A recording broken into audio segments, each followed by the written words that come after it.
Xa vimos que as palabras que en latín empezaban por PL, plenum, en galego e portugués empezan por che, cheo, xeio, en castelán por elle, lleno, en italiano por pi, lleno, mentres que en catalán, occitano e francés conservan o PL original, ple, ple.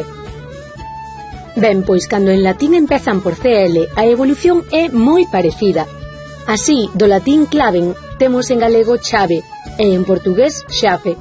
En castelán por elle, llave, en italiano por qui, chiave, mentras que catalán, occitano e francés conservan o CL original, cle, clau.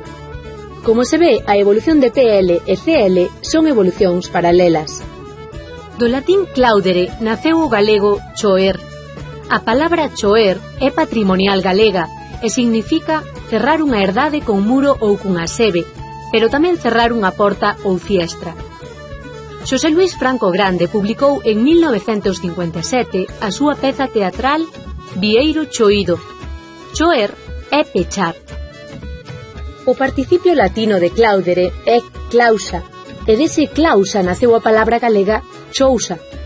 Unha chousa é unha parcela de terreo preto da casa ou no monte, que se cerca cun muro para que nela paza o gando, para realizar ali cultivos ou mesmo plantar árbores.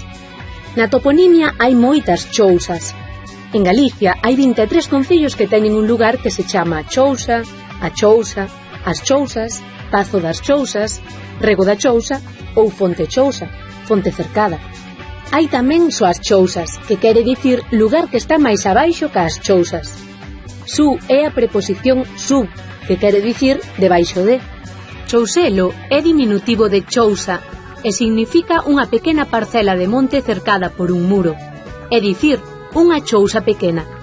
Da mesma maneira que do plenum latino temos cheo en galego e lleno en castelán, o que en latín era clausa, en Galicia é chousa, pero en Asturias, Cantabria e Burgos coñéceno como llosa.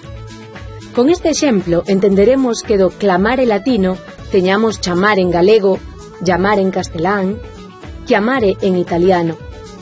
Hai veces nas que o cambio esperado non se produce. De clima ou clienten temos hoxe clima e cliente, non chima nin chiente. O cambio esperado non se produciu. Neses casos dicimos que clima e cliente son cultismos, non palabras patrimoniais.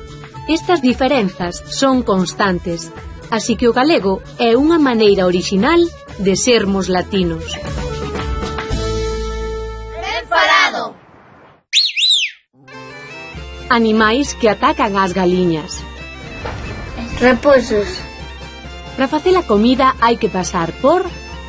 Pola cociña. Pelámolas para facer a tortilla.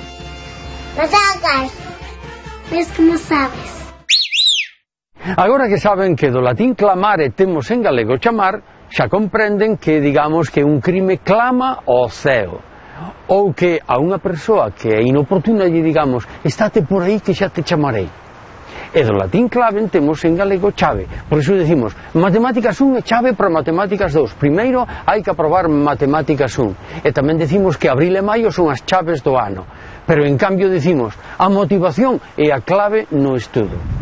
Cando dunha palabra latina temos dúas palabras galegas, a que máis se parece ao latín, clamar e clave, é un cultismo, e a que menos se parece, chamar e chave, é unha palabra patrimonial.